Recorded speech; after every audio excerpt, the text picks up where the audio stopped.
How's it going? I'm Dr. Mike Trubetskov, the mad scientist of metal. And today I want to talk a little bit about my experience, my path, and pretty much how my doctorate degree in Biochemistry and Molecular Biology helps me produce, record, and mix metal, and also compose a bit of a cinematic stuff as well.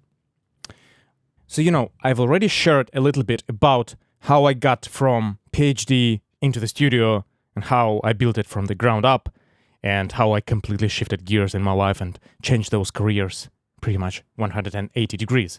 You can learn about that a bit more in the previous video.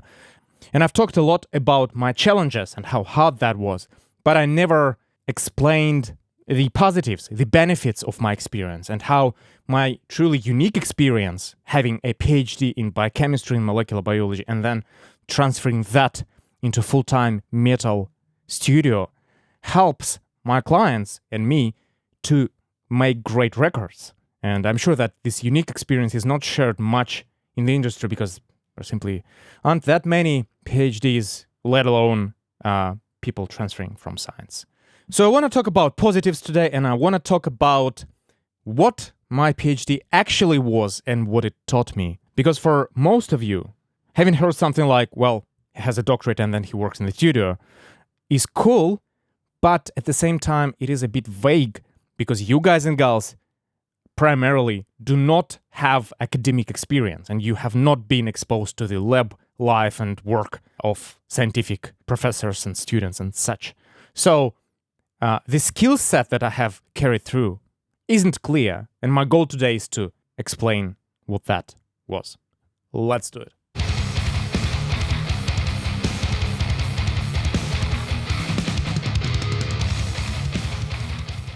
I did change from doing PhD in biochem into the studio because my true passion was music since I was 5. I was playing piano, then I was playing the guitar since I was 14. I was in the bands, I was recording, I was producing some stuff for myself, composing music on side for all these years since my childhood to teens, and later we opened for Killswitch Engage and stuff, and some of you know about that as well. But my career in science, though, was rather promising. If I stayed, I could have had a path to postdoctorate research and then staying in the academic field for a while, possibly securing some grants for future developments, and pretty much, living a successful academic life with high-profile publications, great salary. So that path was kind of laid out for me, and I refused to follow. Why is that? Because my true passion was music, and I physically could not stop doing that. If I didn't mix one song at night, or I didn't compose anything, or I didn't play guitar for a bit, I just felt absolutely hollow, empty, and that I did not belong to where I should. So making a career out of that activity was absolutely essential for my existence. In my PhD research, though, I studied how cells die while being exposed to Huntington's disease. Sounds rather metal, but I didn't choose that research line myself. It's just a coincidence. The research involved microscopy experiments, cell culturing, gene engineering, protein analysis, mass spectrometry analysis, some sophisticated microscopy studies. And while these techniques may sound a bit boring to you, here is the list of things that I extracted from those activities that help me today in the studio currently. So firstly, the scientific method that I learned through PhD is incredibly helpful. And that is a way of establishing an objective perspective on your subject, be it cells, proteins, genes, or in my case now, sounds. I can test by changing just one parameter at a time in my equation, which is a mix or a recording, and study what in particular that change does to the sound. Is it helpful or is it detrimental? I'm good at establishing the relationship between those parameters, and I'm good at understanding what in particular has to be tested, how and why. So it's a precise way of learning the sound and learning which parameters affect it. And therefore, I'm good at carving sounds. I'm good at dialing sounds. I'm good at finding sounds for you as artists. And I'm good at putting this together in the mix as well. During my doctorate, I also had to do a lot of multitasking. I remember months when I had a printed out Google Sheet for entire month where I manually scheduled each experiment. And they were normally 3 different experiments overlapping throughout the day. I had to culture the cells in the morning, wait a couple of hours for them to grow, and while those couple of hours are passing by, I had to do something else. Maybe I had to extract some proteins, or maybe I had to read an article about a given topic so that I could present it, or so on and so forth. And that is obviously helpful in planning projects long-term for my clients. When we had guitar recording session interrupted by COVID, for instance, and then we have to do vocals, and then we have to, jump gears on different sort of approaches. And normally those kind of scenarios are daunting because you have to do that mental shift. But for me, I'm used to it. I know how to do it. And although it can demand some resources at times, I have clear laid out strategies to approach those multiple projects at multiple stages efficiently. Similarly, those multiple tasks throughout the day required quite a grip on details. In simple words, I just had to remember lots and lots of small things, and making a mistake at one of them at least would ruin the experiment. And those experiments could last for weeks and months, literally.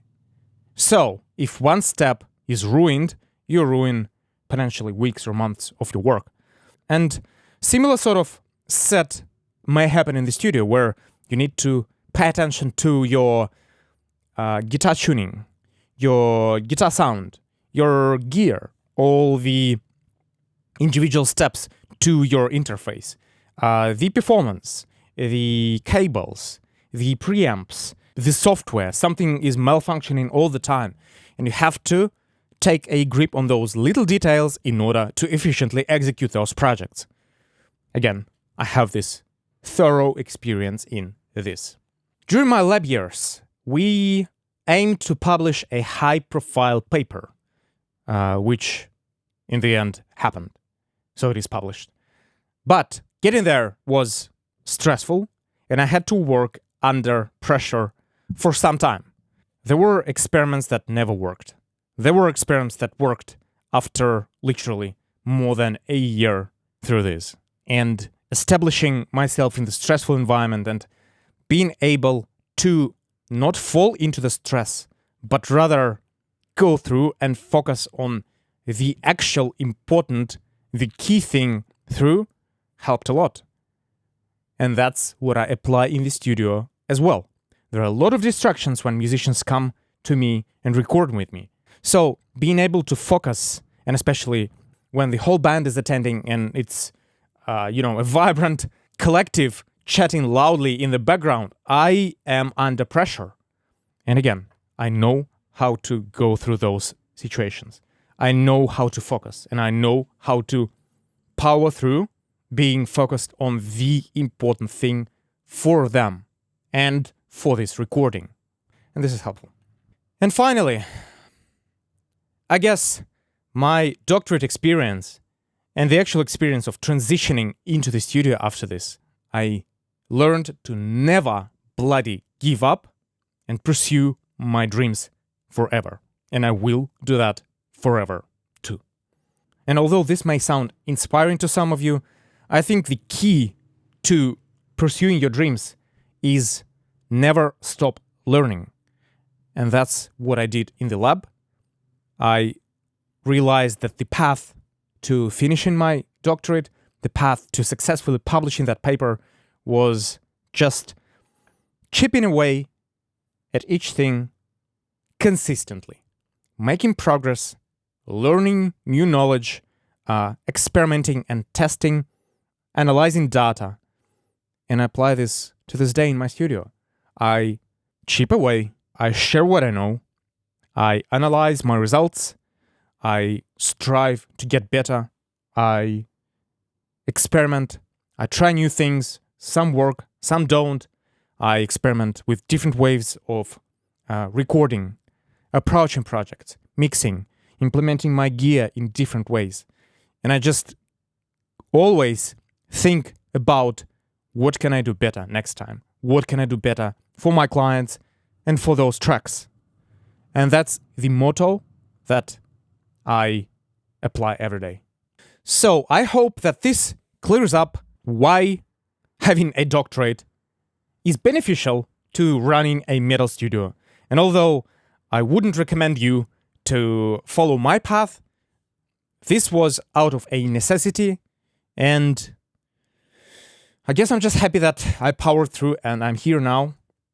And I'm even more happy that I have this experience and I can apply it in the right way for you to benefit it from.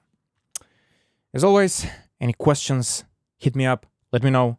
And until next time, keep rocking hard.